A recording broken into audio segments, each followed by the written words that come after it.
જય માતાજી મિત્રો, અમારા વિડીયોમાં આપ સૌનું હાર્દિક સ્વાગત છે। તો આજે આપણે વાત કરવાના છીએ પોરબંદરમાં એક નવવધુ સાથે લગ્નના બીજા જ દિવસે બનેલ ઘટના। નૈના, આ તને નયન કહીને બોલાવનાર પરાગ કોણ છે?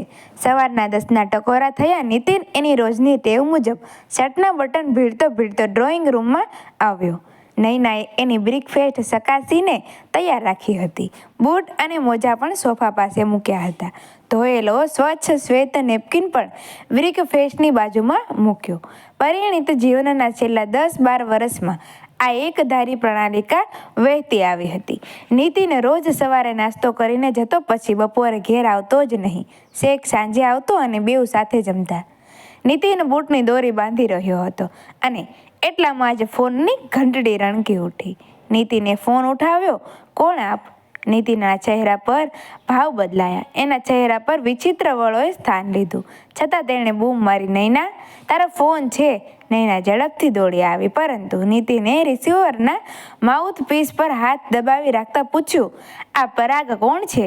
નૈનાએ આર્ય અને સંકોચ સાથે એક વ્યક્ત કરતા ફરીથી પૂછ્યું, કોણ પરાગ છે?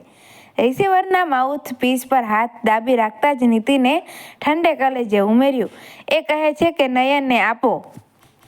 નૈનાએ ઝડપથી ફોન ઝૂંટવી લીધો। એ પતિનો મિજાજ સમજી ગઈ હતી। પોતાને નયન કહેવાનો અધિકાર એકમાત્ર તેના પતિ નીતિનને જ હતો। એ અધિકારમાં કોઈ બીજાની અનધિકૃત પ્રવેશથી નીતિન ઝંખવાયો હતો। તેના હૈયામાં જે ઠેસ પહોંચી હતી તે વ્યક્ત થવાની હજી બાકી હતી। નૈના હજુ વાત કરવાની શરૂઆત નહોતી કરી, તેણે નીતિનને સંબોધીને કહ્યું, 1 મિનિટ, હું તારા માટે પાણી લઈ આવું। નીતિનને રોજ ઘર છોડતા પાણીનો એક ઘૂંટડો પી લેવાની ટેવ હતી। રિસીવર કાને લગાડતા કહ્યું, 1 minute please hold on. Phone ચાલુ રાખવાનું કહી નૈનાએ રિસીવર બાજુમાં મૂક્યું અને તે પાણીનો ગ્લાસ લેવા અંદર ગઈ। ફ્રીજમાંથી ઠંડુ પાણી લઈ અને બહાર આવી। જોયું તો નીતિન ડ્રોઈંગ રૂમમાં નહોતો। પાણીના ગ્લાસ સાથે જ બહાર દોડી પણ કાર કમ્પાઉન્ડરના દરવાજામાંથી બહાર નીકળી રહી હતી।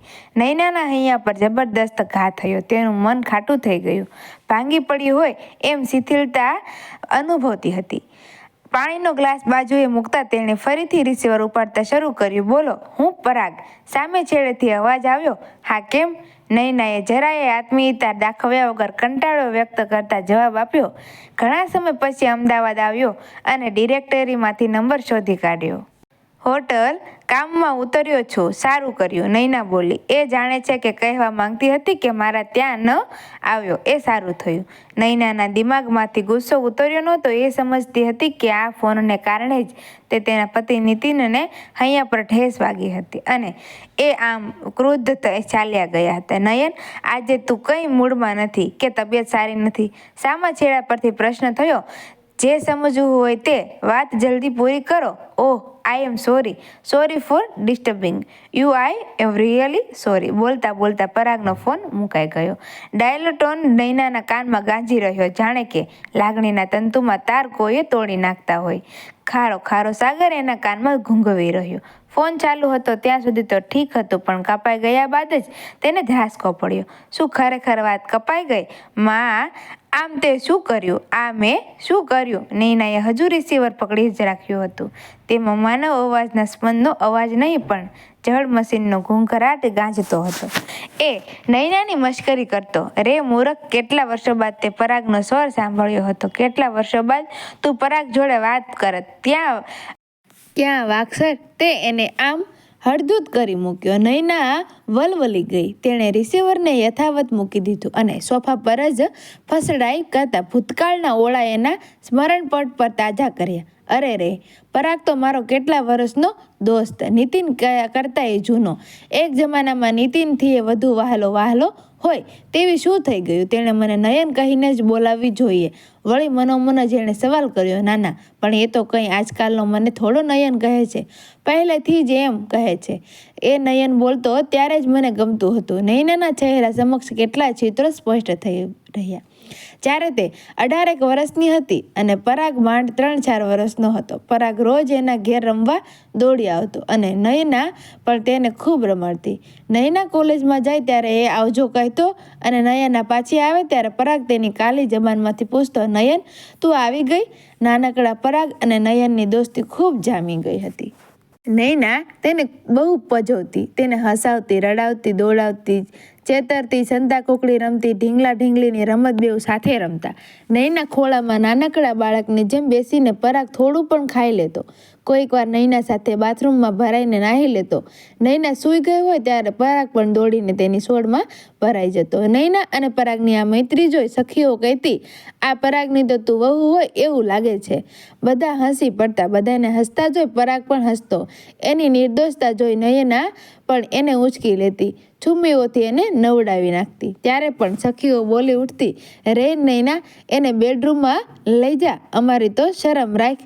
નૈના ગુસ્સે થતી, પણ બધું જ ખોટું એને ગમતું. ગ્રાઢ પ્રઢાગ થયેલી એ દોસ્તી પછી તો નૈના પરણી ગઈ. નીતિન જેવો સુંદર પતિ મળ્યો. મુંબઈ છોડી દીધું અને અમદાવાદ એનું સાસરું હતું, એટલે પિયર દૂર પડી ગયું.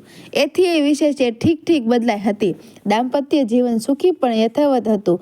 લગ્ન પછી 10-15 વર્ષના ગાળામાં હવે તે નીતિનના વર્તુળમાં સમાઈ ગઈ હતી. જાણે કે ભવસાગરમાં તેને ડૂબી ગઈ હતી. પરંતુ આજે એનું જહાજ કોઈ પરિચિત કિનારે ખસડાઈ આવ્યું હતું. એને થયું કે પરાગને ઘેર બોલાવવો જોઈતો હતો. બિચારો કેટલા ઉમંગથી અહીં આવ્યો હશે, એ કેટલો મોટો થઈ ગયો હશે. વળી તેણે અમદાવાદ જાજુ જોયું નથી, એટલે ક્યાં ફાફા મારતો હશે. પણ અરે, પરાગ તો મારા ઘેર જ સીધો આવવો જોઈએ. પણ બિચારો સંકોચાઈને હોટલમાં ઉતર્યો હશે. તેણે વિચાર્યું હશે કે ફોન કરીશ એટલે નયન મને તો વઢશે કે ગાંડા હોટલમાં કેમ ઉતર્યો. મેં ભૂંડીએ એને મળવા બોલાવવાની પણ પરવા નથી કરી. નૈના હજુ ફોન સામે તાકી રહી હતી, પણ શું કરું? આ જહાજનો માલિક ખલાસી હું નથી. તેને ક્યાં લઈ જવું, કેમ લઈ જવું, તારવું કે ડૂબાડવું એ નીતિનના હાથમાં છે.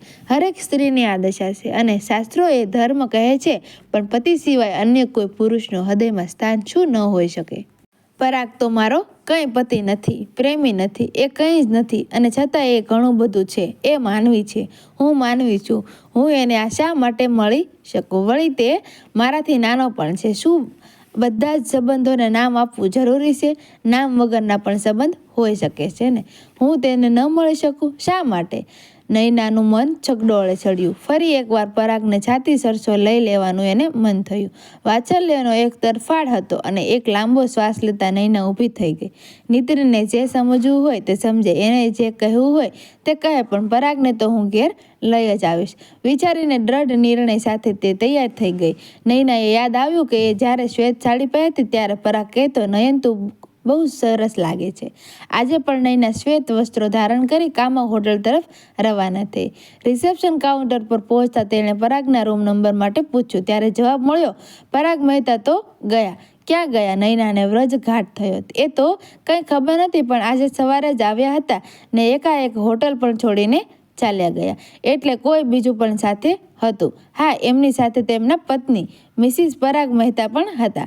લગ્ન કરીને તેઓ સીધા જ અહીં આવ્યા હતા. એ લોકો અહીં કોઈ નૈના મેડમના આશીર્વાદ લેવા આવ્યા હોવાની વાત કરતા હતા. ઓહ, નૈનાને થયું કે હમણાં જ ફસડાઈ પડશે. આમ કોણ જવાબ આપ્યા વિના જ નૈના છાતી પર છાતી દાબી બહાર નીકળી ગઈ. તેના વક્ષ સ્થળ પર દુખાવો ઉપડ્યો હતો. તેના વાત્સલ્યનું ઝરણું ફૂટ્યું હતું, પણ ઝીલનારો ક્યાં હતો? મિત્રો, વિડીયો ગમ્યો હોય તો વિડીયોને લાઇક કરજો, શેર કરજો, અને અમારા આવા જ નવા વિડીયો જોવા માટે અમારી ચેનલને સબસ્ક્રાઈબ કરી દેજો. Thank you. જય હિન્દ મિત્રો.